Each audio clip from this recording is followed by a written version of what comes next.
10 years ago, the Syrian people peacefully took to the streets calling for an end to government corruption and respect for human rights. They were filled with hope, solidarity, and song.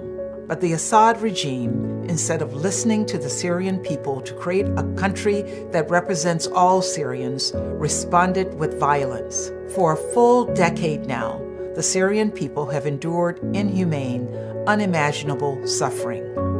Tanks, snipers, Russian airstrikes, chemical weapons attacks, arbitrary detention, forced disappearances, torture. The violence and systemic corruption of the Assad regime has destroyed so much of this vibrant country and its culture. The regime's actions, some of which rise to the level of war crimes and crimes against humanity, have claimed the lives of hundreds of thousands of innocent Syrians and displaced millions more. The people of Syria are trapped in an endless humanitarian crisis. And yet, despite all this suffering, the Syrian people and their helpers have shown heroic resolve. The scenes speak for themselves.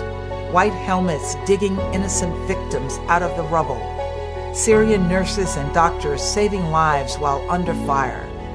Teachers educating children in makeshift classrooms.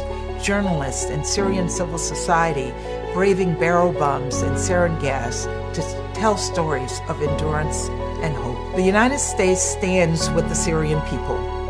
Along with the international community, we call for accountability. We call for the release of the arbitrarily detained, information on the whereabouts of the missing, and unhindered humanitarian assistance to all Syrian people. The United States will also work with the international community to expand cross-border humanitarian access to Syria, which may help spare the Syrian people more suffering amid a global pandemic. It is time to find unity and advance a real political solution. The Syrian people deserve a safe, stable, and hopeful future. The 11th anniversary cannot look like the 10th.